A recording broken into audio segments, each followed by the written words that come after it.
Fridge ছাড়া সারা বছরের জন্য সংরক্ষণ করো ধনেপাতা। এখন শীতের শেষ, ধনেপাতা অনেকটা বেশি পরিমাণ পাওয়া যাচ্ছে অনেকটা কম টাকায়। তো এখনই সঠিক সময় সারা বছরের জন্য ধনেপাতা সংরক্ষণ করার। কিভাবে ধনেপাতা কিনে সারা বছরের জন্য ভালো রাখতে হবে এবং রং এবং গন্ধ একই থাকবে, সেটাই আজকের ভিডিওতে দেখাবো। তো ভিডিওটা মন দিয়ে একদম শেষ পর্যন্ত দেখতে থাকো।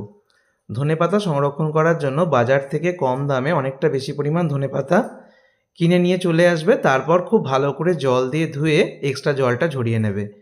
চাইলে তোমরা কোনো টিস্যু পেপার বা সুতির কাপড় দিয়ে জলটা ভালো করে মুছে নেবে। এবার দেখো, শিকড়ের দিকের অংশটা বাদ দিয়ে দিয়েছি, আর এই যে ওপর দিকের অংশটা পেয়ে গেছি। আর এই যে ডাঁটির অংশটা রয়েছে এটাও কিন্তু বাদ দিয়ে দিতে হবে, তবে এটা রান্নায় কাজে লাগিয়ে নেবে। এই ডাঁটির অংশটা কিন্তু আমরা সংরক্ষণ করব না, এগুলো আমরা রান্নায় ব্যবহার করে নেব। সংরক্ষণ করতে হবে পাতার অংশ, সেটাকে একদম ছোট ছোট করে টুকরো করতে হবে, যেরকমটা আমি দেখাচ্ছি। আমি এখানে ছুরি দিয়ে করছি, তোমরা চাইলে অবশ্যই বঁটি দিয়েও করতে পারবে। তো দেখো, একদম যতটা সম্ভব ফাইনলি চপ করতে হবে, মানে একদম ছোট ছোট করে টুকরো করতে হবে।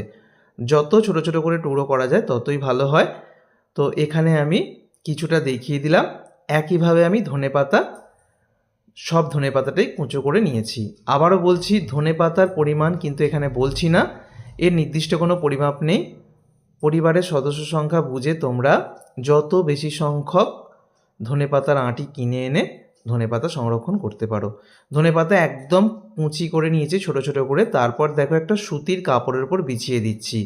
এখানে একটা জিনিস মাথায় রাখতে হবে, এই ধনেপাতা কিন্তু কখনোই রোদের মধ্যে দেওয়া যাবে না, এটাকে রাখতে হবে ঘরের মধ্যে, অর্থাৎ কোনো রকম রোদ যেন না লাগে। রোদ লাগলে কিন্তু কালো হয়ে যাবে, এর যে রঙটা রয়েছে সেটা থাকবে না। এই অবস্থায় আমি 3 দিন রেখে দিয়েছিলাম। আবারও বলছি, ঘরের মধ্যে রাখতে হবে, মানে আওতায় রেখে দিতে হবে, কোনো রকমভাবে রোদ লাগানো যাবে না, তাহলে রঙটা অনেকটাই বজায় থাকবে। একটু কালচে ভাব আসবে, তবে ঠিক যেরকমটা এখানে দেখতে পাচ্ছ একদম এরকম মচমচে হয়ে যাবে, রঙটাও অনেকটা বজায় থাকবে আর গন্ধটাও কিন্তু থাকবে। এবারে সংরক্ষণ পদ্ধতিটা বলে দিই। একটা পরিষ্কার শুকনো কাঁচের পাত্র হোক বা এয়ারটাইট কন্টেনারে তোমরা এটাকে স্টোর করতে পারবে।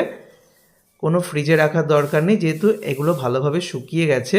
এর মধ্যে একটুও যেন রস বা জলীয় ভাব না থাকে, ভালোভাবে শুকিয়ে একদম মচমচে করে নিতে হবে। তারপরে এটাকে ঢেকে রেখে দিতে হবে ফ্রিজের বাইরে। সারা বছর পছন্দ মতো যে কোনো রান্নায় ব্যবহার করতে পারবে। একটু গরম জলের মধ্যে বা নর্মাল জলের মধ্যে ভিজিয়ে রাখলেই কিন্তু এগুলো আবার আগের মতো হয়ে যাবে। এর গন্ধ এবং রং কিন্তু একই রকম থাকবে। ঠিক যেভাবে দেখিয়েছি এইভাবে বন্ধুরা কম খরচে অনেক বেশি ধনেপাতা কিনে তোমরা সারা বছরের জন্য সংরক্ষণ করতে পারবে। ধন্যবাদ।